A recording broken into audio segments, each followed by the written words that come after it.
Hey guys, it's Alice Addams. Welcome back to Wonderland. Thank you so much for clicking on this video. If you follow me on Instagram, I had posted recently that I was wanting to do a body modification Q&A because it's been so long since I did an updated one for you guys.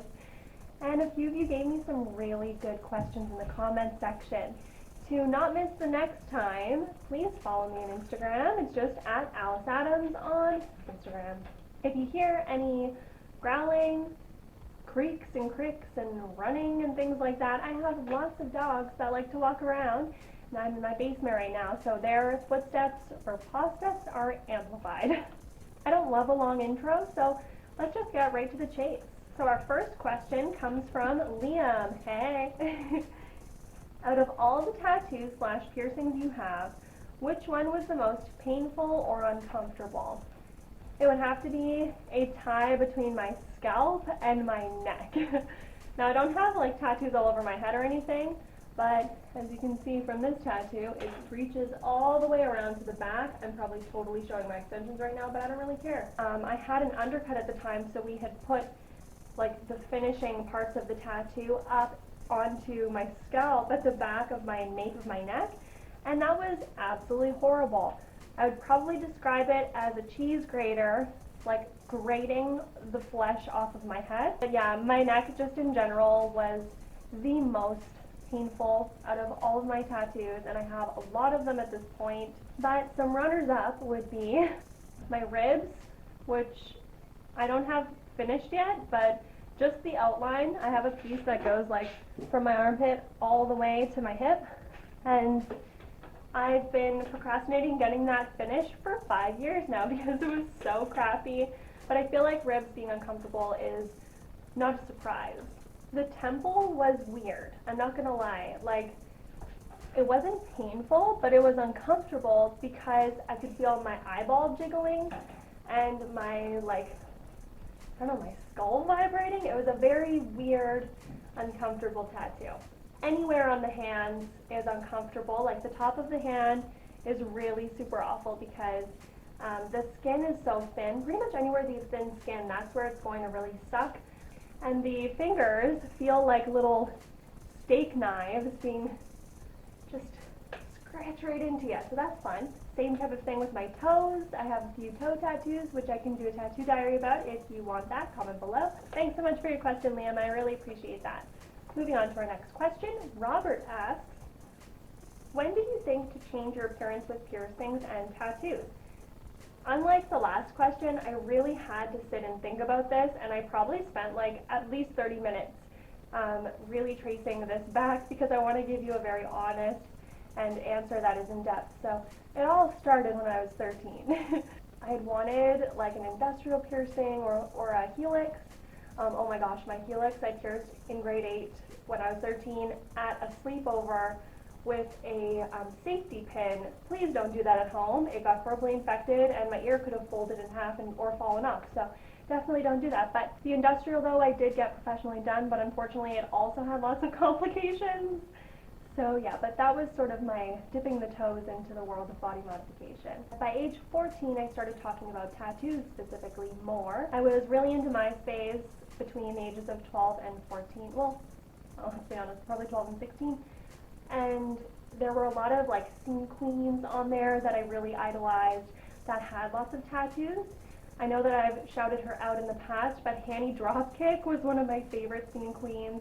She was a less known scene queen, I guess, compared to like Kiki Cannibal or something like that, but I loved her tattoos, and she had these like stars around her little boobies, and it was like so freaking cute, and I wanted tattoos like she had. Now at age 15, I was like really deep into the emo and scene lifestyle. Yes, it's a lifestyle, it's not just a dressing style, but I feel like it spills over into so many aspects of your life, and that's when I started getting facial piercings. And if you just take a little Google on the Google machine, it'll show you pictures of emo kids, and like snake bites were really popular here, angel bites were really popular, lots of facial piercings, so I really admired that and started to get that.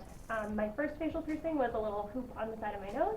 At age 16, this is where my largest body mod had come into play. My friends and I were really into bands that a lot of the band members had stretched ears, And so that was the first time I had seen that, as well as my hairdresser, who's now my friend. Hey Jerica, hey. I was like, oh my gosh, that looks so cool, and like it looks so badass, and like you're like a tough cookie. And I, on the outside, like to display that, although I'm not that way on the inside whatsoever. So I stretched my ears from an 18 gauge to an 8 gauge. Don't do that, it's horrible. It's horrible for you. I didn't know any better.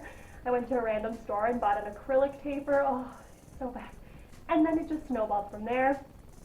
I remember my very first goal for my ears was to be able to fit a number 2 pencil through my ears. I thought it'd be cool to have like you know when you use a pencil so much that it's like this big, just have those little pencils sticking out of my ears. Lead poisoning. But anyway, I thought that was really cool. And then it turned into a dime. I thought having little dimes in my ears would be cute. At age 17, I got my first tattoo, and that was with my mom. I think I've shown you guys this one before, but it was, oh no, you're too high up. Can you see that? My mom and I went to get tattoos together, and it was so much fun. I remember describing the sensation as sharks in a hot tub, because it was like painful and biting, but also really, really warm feeling. And finally, at the age of 18, I got my first visible tattoo, which I just went like 0 to 100 real quick, and that was my half sleeve at the time of The Nightmare Before Christmas. Still have that, but I've since added to it, so it's now full sleeve.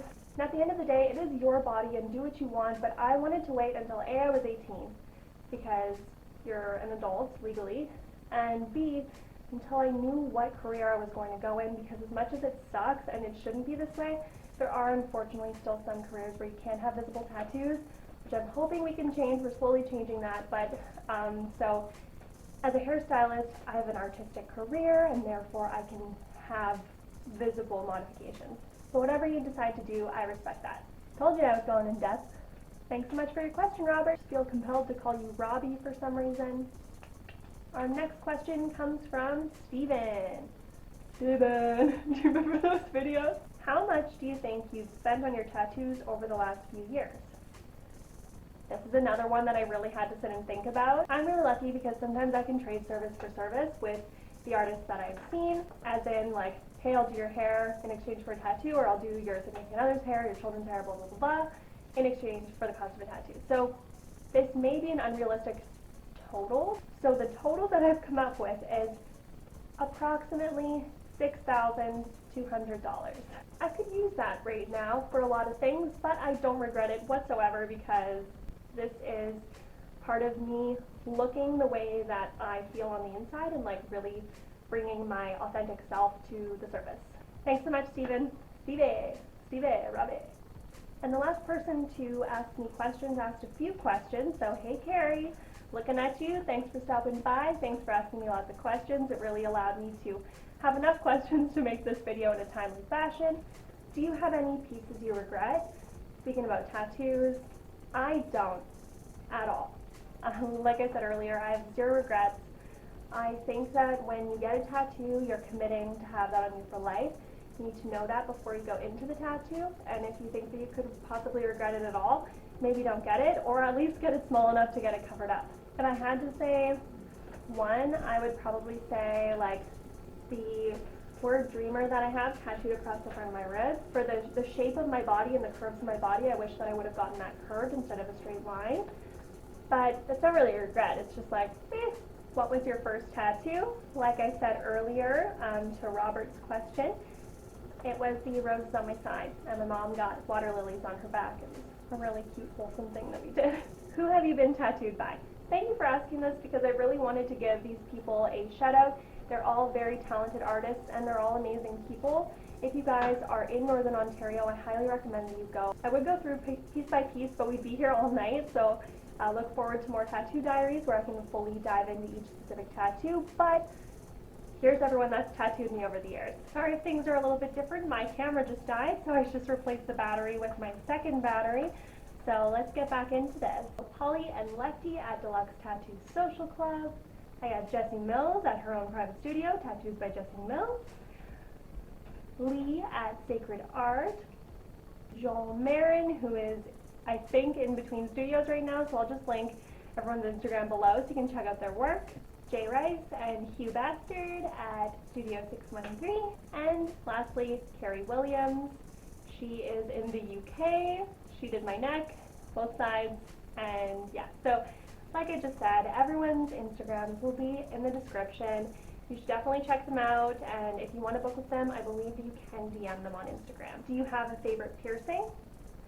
I would probably say my 6 nose piercings, and if I have room in my nose, I would love to get a set even higher than this to then have 4 on each side. But yeah, I find that it's very unique, and my nose is something that I used to be self-conscious about growing up because it is a character nose, and it's a little bit long, but I found decorating it really helped to give me confidence, and now it's one of my favorite things. That's something that people don't understand about body modification. It's not about scaring people and being a part of a gang, which I guess sometimes it is. Oftentimes it's about self-confidence and self-expression, so let's just normalize that, please. And the last question by Carrie is, favorite tattoo, question mark? This one I really had to think about because I have so many of them, first of all. I couldn't even tell you how many. Like, when people are like, oh, how many tattoos do you have? I'm like, is a sleeve one tattoo? Because it's all connected? I don't know. But I would probably say my favorite tattoo is this butterfly and lily situation.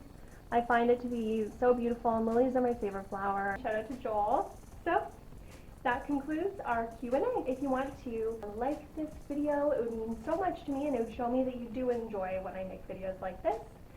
Subscribe to my channel for more videos like this, and for more videos that are not like this, but that are still cool. Comment down below what your favorite tattoo is on yourself, or if you don't have any tattoos, would you ever get them? If so, or if not, how come? Thank you so much for watching this video all the way to the end. I love you guys so much. Thank you so much for having me back in your feed, and I will see you again soon. Bye!